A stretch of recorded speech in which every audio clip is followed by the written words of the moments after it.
Hello, everyone, and welcome to this conversation presented by White House Custom Color. Are you trying to mute me? No, it's just real loud, and I can't. I sold Amazon, but it was $25. Listening to listen, not listening to respond. Yes. Oh, thank you for that.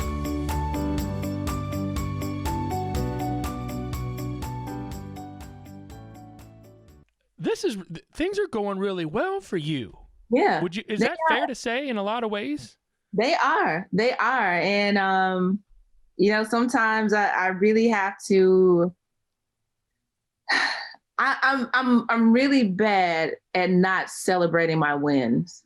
And I have to take time to actually do that, because it's like, once you get one win, the next opportunity comes and you just keep going with your work, not realizing like, oh my goodness, like I just did that. And I need to acknowledge that I did that. So I am living in the best time of my career, and I can only see it getting better. What's that look like for you? And okay, so let me frame it like this. Yeah. We can talk about the past all we want. We can talk about 2020 all we want. But let's skip that and talk about 2021. Let's talk about, I want to hear from you. You say the best is yet to come. I believe that for you. I hope that for you. What do you hope that looks like? So I hope that 2021 brings about more long-term projects. And I actually got my first grant from the National Geographic Society. Awesome. So that will yield me time to work on a project of my own. Yes. I also see more opportunities to create portraits of political figures.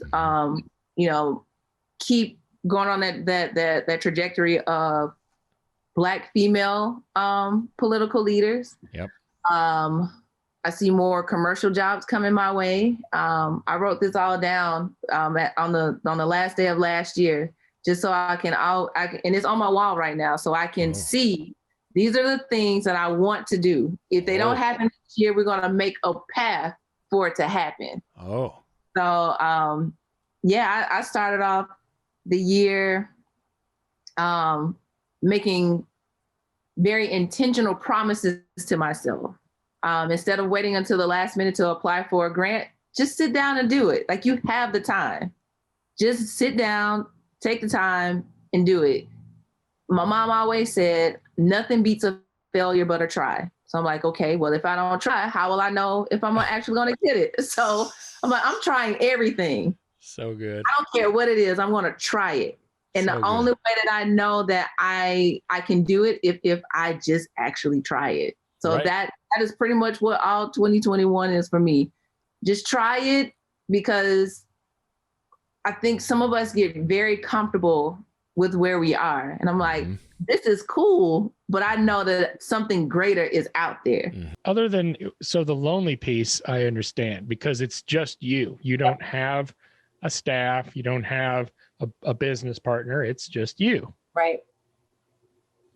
Considering you're an extrovert, and other than the lonely piece, what's the biggest challenge for you in your business in general?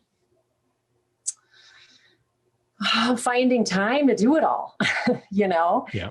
Just fitting it all in one day is the toughest part. I'm at the why not have an employee or two? Yep. That's where I'm at right now. That's where I'm at. I'm at the point where I need to start outsourcing more. I did outsource some things. I have outsourced some things. I am working with a marketing person now, but I need more than that, because it's still just, working long hours. So not like it was. I mean, for the first 4 years of my full-time gig doing photography, I was, like a lot of people, start shooting too much, not earning it, what I should have been earning,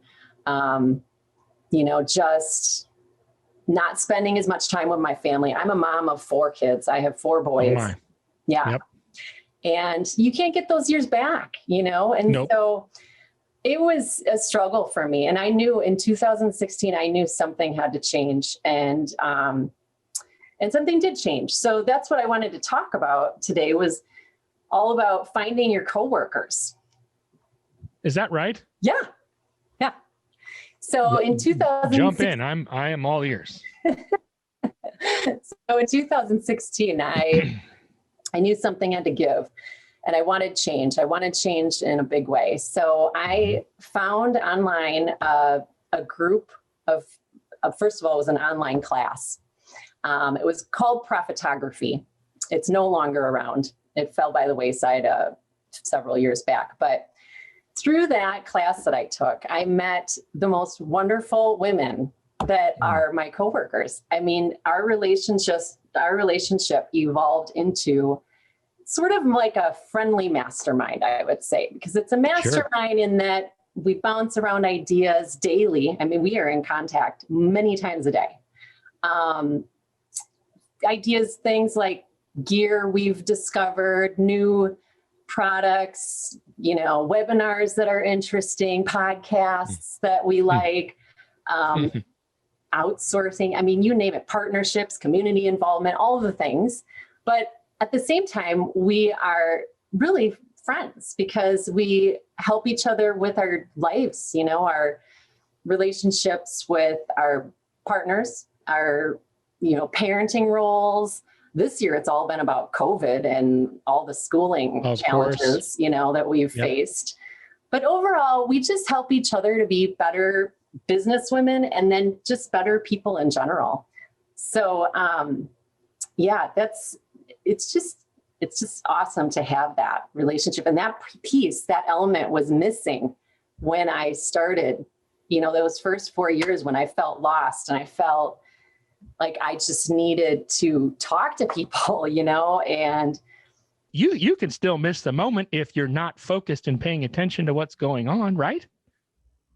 Yeah, I mean, I think one of the skills that's totally overlooked with a sports photographer is the ability to concentrate.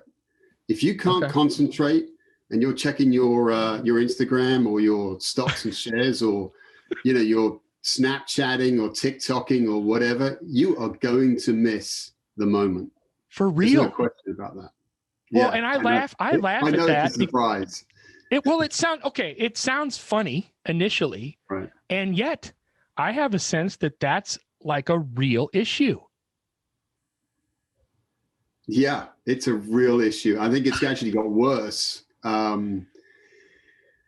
I did a job a couple of years ago where they had a lot of young photographers with us, and we were meant to be mentoring the young photographers. And unfortunately, I'm brutally honest. Like this. And I said to the person who was with me, this event is going to last 60 minutes. You got to turn your phone off because you need to concentrate on what you're doing. And it's really difficult because the smartphone has become this sort of like other attachment to you, this other limb almost. Yeah. And the desire to look at it means that you're not concentrating on shooting what's in front of you, because that's only got it's a limited time that you'll be able to shoot. Right. To understand that, even I'm not, even myself, I find myself, I have to remind myself that whatever is on the phone, I can deal with it. That can wait. I can deal with it later. I've got to concentrate. Right. Because you have a series of potential moments and like brief moments for someone like yourself that are going to be occurring in the next half hour, 45 minutes, hour and a half, maybe, who knows how long it is. And if you're not on the ready, you're going to miss it. And then it's gone. Yeah. There's no getting back, the one moment that everybody talks about from a game. There isn't. Sorry. Go on. I was going to say, I think all photographers have that dilemma. They all, even if you're, a product photographer, there's sometimes you just miss a moment and you can never get it back. Not just because it's a sort of, Super Bowl Tom Brady moment. Right.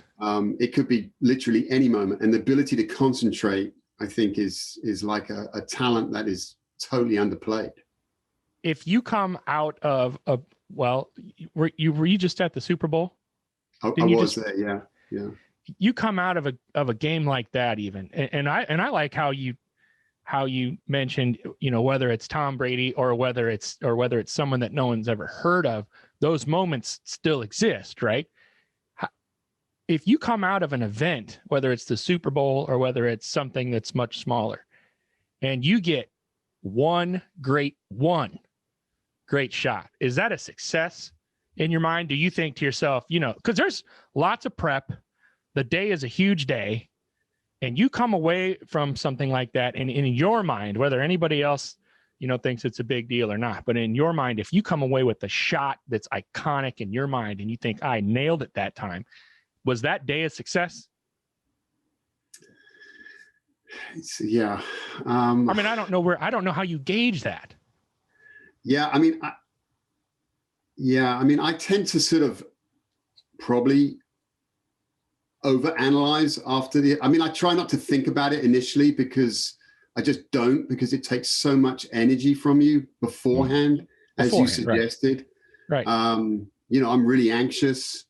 I look at where I'm able to photograph from, and I'm looking at those spots, and I'm like, of course, I want to be the only photographer getting the only photograph.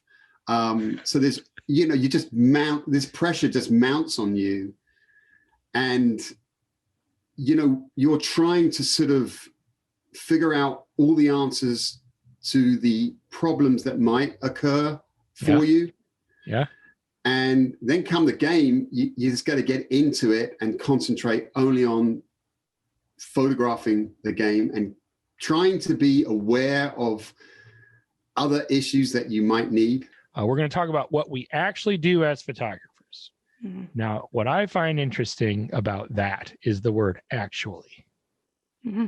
What we actually do as photographers, because to me, it implies that what it is thought of that we do typically isn't what we actually do. There's actually something else or something more or something different than what most people think. 100%.